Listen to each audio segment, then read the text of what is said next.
guys, I'm Leila. So today we have a showcase on Zavia Belanor in Dragon 25. This is going to be a companion, a showcase courtesy of US. Thank you very much.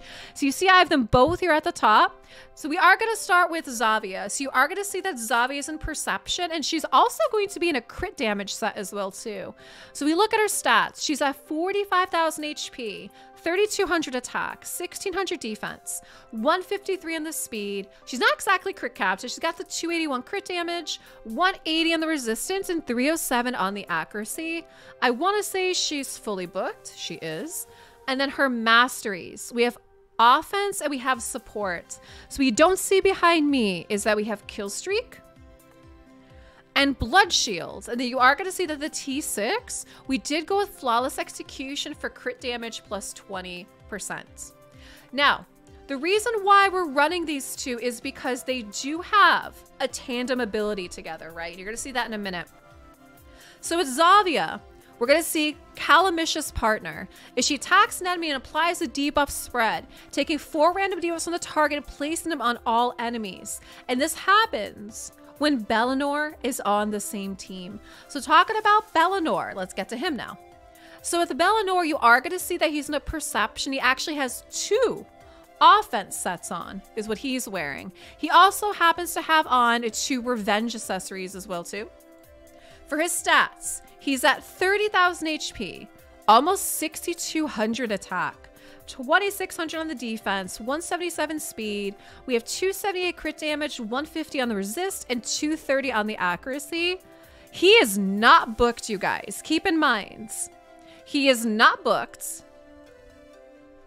And his masteries, we're down the offense and the supports. So we do have kill streak, blood shields, and then for him, his T6 is also going to be flawless execution.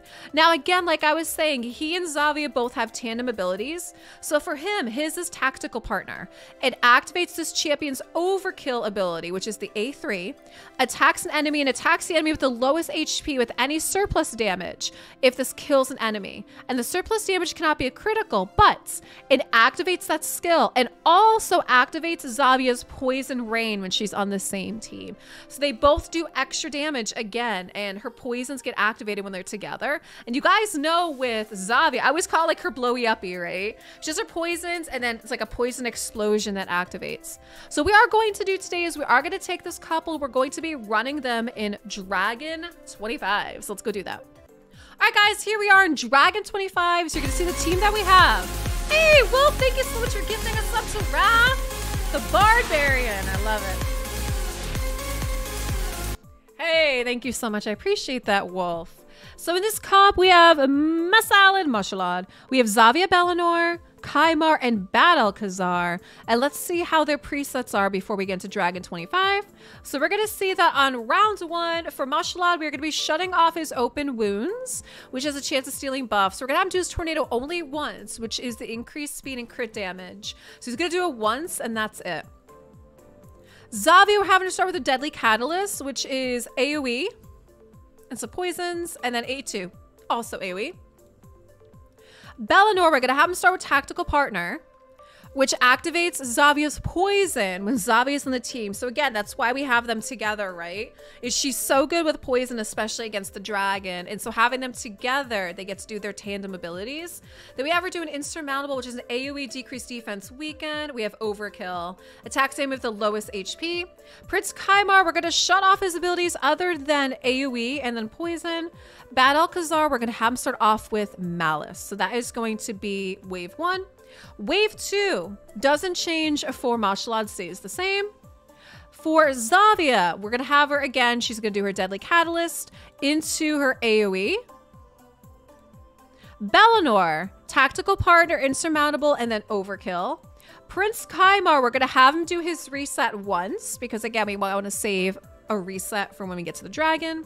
And then Badalkazar, we're going to have him do his Malice only once. It just moves all debuffs from allies. And then up against the dragon, we're only going to be shutting off Masalad's A3. which steals buffs. Zavia, we're going to have her start with a Deadly Catalyst into Poison Rain. Belanor, same thing. Tactical Partner, insurmountable into Overkill. This time, yeah, Kymar, we want him doing his reset whenever he can do that. And then Bad Alcazar, we're going to have him start with Malice. So this is going to be Dragon 25, full auto. Let's go. Showing off the, you know, the tandem abilities between Zavia and Belanor. Because we have quite a few companion champions in the game, right? Zavia and Belanor being one of them. Okay. There we go. So it took 19 seconds to get through the first wave. So guys, I would love to know who is probably your favorites companion duo in this game. US says these runs take about 2 minutes on 25. About 2 minutes right now for the two of them. Here we go. Up to the dragon. We have quite a few really, really good companion champs in the game. You know, we got Siphi and Rhodos, for example. Obviously, we got these guys. We have Zavia and Belanor. Cardio Cecilia. Ah, yes, so Twitch chats even talk about like Skullcrown and Sinisha. Not necessarily a couple, but they're sisters and they have tandem abilities together, right? Then we also have, yep, Venus and Cupidus is solid. Venus and Cupidus. Very nice. It's true, we got quite a few. Astralon and Countess Lix as well. For those of you guys that are getting a little, if you're a little antsy that we had two of them died, don't be, because Bad Alcazar can actually solo this on his own anyway. There it is. We good. Yeah, between Masalid and Bad Alcazar, there was no problems. So a minute 39. We actually did a little bit better. Normally, US was saying this runs around 2, but we ended up doing this a minute 39. Hi, Dimitri. What's up? Seducer and Temptress. Yeah, Seducer and Temptress are definitely another group as well, too. Let's run this one more time. But yeah, if you guys didn't know that, I figure everybody kind of knows this at this point. But, you know, just in case there's new people watching who didn't know, Bad Alcazar can pretty much, I mean, he can solo the dragon by himself. And especially having Masalid, I mean, they're not going to die. So even if the rest of the team wipes, it's no big deal. Yep, Belanor and Zavia are meant to die at the boss, so it makes it a little faster. So US is pointing out that his battle is in fact built for soloing this boss, as well as the Ice Golem. He built him like that purposely. So having those two die at the boss as a dragon is that way. Did I say mixed salad? No, we said Masalid. 9 seconds to the first two waves. 12 seconds. 12 seconds. Look at that. Belanor doing some solid damage there. US, thank you so much for sharing your Zavia Belanor showcase with us. If you guys have these champs, how are you running them? Leave me some comments down below, and thanks so much for watching.